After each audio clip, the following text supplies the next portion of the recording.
अस्सलामु अलैकुम वरहमतुल्लाहि वबरकातुहू। आप सब खैरियत से होंगे इंशाअल्लाह। अगर आप मेरी इस वीडियो में नए हैं या मेरे इस चैनल में नए हैं तो आप मेरी वीडियो को लाइक करें, शेयर करें और सब्सक्राइब करना ना भूलें ताकि हर नई आने वाली वीडियो आप तक बआसानी पहुँच सके। तो आज का जो हमारा सबक है अल्हम्दुलिल्लाह 60 आयत से हम लोग स्टार्ट करेंगे। आयत नंबर 60 है। तो तर्जुमे के साथ आज का सबक हमारा स्टार्ट होगा। ये सबक की तरफ चलते हैं। अऊज़ु बिल्लाहि मिनश शैतानिर रजीम, बिस्मिल्लाहिर रहमानिर रहीम। व इज़ कुल्तुम, और जबकि कहा तुमने, या मूसा, ए मूसा, लन नस्बिरा, हम हरगिज़ सब्र ना करेंगे, अला तआमिन, खाने पर, हम हरगिज़ सब्र ना करेंगे खाने पर, वाहिदिन, एक, यानी कि एक ही किस्म का जो खाना है हम उस पर हरगिज़ सब्र ना करेंगे।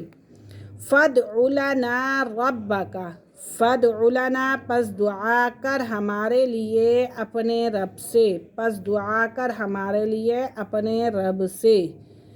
रब्बका युखरिज लना, युखरिज लना के पैदा करे हमारे लिए, युखरिज लना के पैदा करे हमारे लिए, लना मिम्मा तुम्बितुल अर्ज़ु, हमारे लिए जो चीज़ें उगाती हैं ज़मीन, मिम बकलिहा, जैसे साग, बकलिहा जैसे साग, व किस्साइहा, और खीरा, वफूमिहा, और गंदुम, व अदसिहा, और मसूर, व बसलिहा, और प्याज।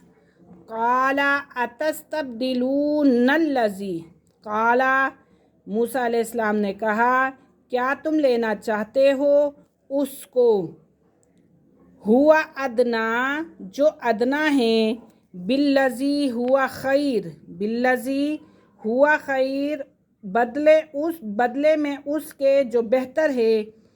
इहबितू मिस्रन, इहबितू, जाओ किसी शहर में, फ़इन्ना लकुम, वहाँ होगा तुम्हारे लिए, मा सअलतुम, जो तुम मांगते हो।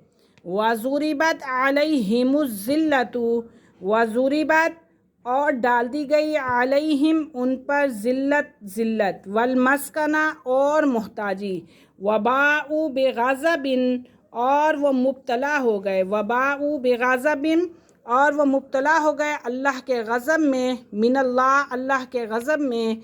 ज़ालिका बिअन्नहुम, ये इसलिए कि वो, कानू यकफुरूना, के इनकार करते थे, बिआयातिल्लाही, अल्लाह की आयतों का, वयक़्तुलूनन नबिय्यीना, और कत्ल करते थे नबियों को, बिग़ैरिल हक़, ना हक़।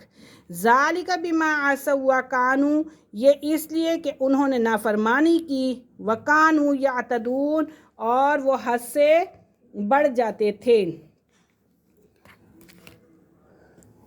और जब कहा तुमने, ए मूसा, हम हरगिज़ सब्र ना करेंगे एक ही चीज़ पर, जब तुमने कहा ए मूसा हम हरगिज़ सब्र ना करेंगे एक ही चीज़ पर खाने की, बस तू दुआ मांग हमारे वास्ते अपने परवरदिगार से, और निकाल दे हमारे वास्ते जो उगाती है ज़मीन, जैसे तरकारी, ककड़ी, गेहूँ, मसूर और प्याज। मूसा अलैहिस्सलाम ने कहा, क्या लेना चाहते हो वो चीज़ जो अदना है उसके बदले में जो बेहतर है। तो उतरो किसी शहर में तो तुमको मिले जो मांगते हो, और डाली गई उन पर ज़िल्लत और मोहताजी। फिर अल्लाह का गज़ब, यानी कि अल्लाह का गुस्सा लेकर, ये इसलिए हुआ कि नहीं मानते थे अहकाम खुदाबंदी को, और खून करते थे पैगम्बरों का नाहक, इसलिए नाफरमान थे, और वो हद पर ना रहते थे।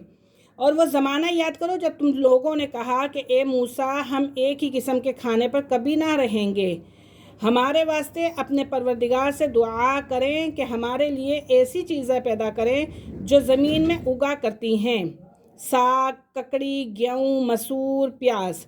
आपने फरमाया, क्या तुम इज़्म लेना चाहते हो अदना दर्जे की चीज़ों को ऐसी चीज़ के मुकाबले में जो आला दर्जे की है। تو کسی شہر میں اترو، البتہ تم کو وہ چیزیں ملیں گی جن کی تم درخواست کرتے ہو۔ ایسی گستاخیوں سے ایک زمانے میں جا کر نقش کی طرح جم گئی ان پر ذلت اور پستی، اور مستحق ہو گئے غضب الہی کے۔ یہ اس وجہ سے ہوا کہ وہ لوگ منکر ہو جاتے تھے احکام الہیہ کے اور قتل کر دیا کرتے تھے پیغمبروں کا، اور یہ اس وجہ سے کہ ان لوگوں نے اطاعت نہ کی اور دائرہ سے بھی نکل جاتے تھے۔ یہ قصہ بھی وادی طیہ کا ہے کہ من سلوہ سے اکتا کر ان ترکاریوں اور غلوں کی درخواست کی۔ اس میدان کے داخل حدود کو کوئی شہر آباد تھا، وہاں جا کر رہنے کا حکم ہوا۔ بو اور جوؤ تو کھاؤ کماؤ، یعنی کہ جو بو گے وہی کھاؤ گے۔ اور من جملہ ذلت مسکنت کی یہ بھی ہے کہ یہودیوں سے سلطنت قرب قیامت کے لیے چھین لی گئی، البتہ بالکل قیامت کے قریب مخلص محض لٹیروں کا بے ضابطہ توڑ و زوشور دجال یہودی کا کل 40 دن کے لیے ہو جائے گا، اس کو کوئی عاقل سلطنت نہیں کہہ سکتا۔ اور ان کو یہ بات موسیٰ علیہ السلام کی معرفت جتلا دی گئی تھی کہ اگر یہ بے حکمی کرو گے تو ہمیشہ دوسری قوموں کے محکوم رہو گے، جیسا کہ سورہ اعراف کی آیت وَإِذْ تَعَذَّنَ رَبُّكَ لَيَبْعَثَنَّ عَلَيْهِمْ إِلَى يَوْمِ الْقِيَامَةِ مَن يَسُومُهُمْ سُوءَ الْعَذَابِ میں مذکور ہے۔ اور بہت سے پیغمبر مختلف اوقات میں یہودیوں کے ہاتھوں سے قتل ہوئے، جس کو وہ لوگ بھی دل میں سمجھتے تھے کہ ہمارا یہ فعل ناحق ہے، لیکن عناد اور ضد نے اندھا بنا رکھا تھا۔ باقی چیزوں پہ کل انشاءاللہ تذکرہ کریں گے۔ آج ہم اجازت چاہتے ہیں۔ اللہ حافظ۔ السلام علیکم ورحمۃ اللہ وبرکاتہ۔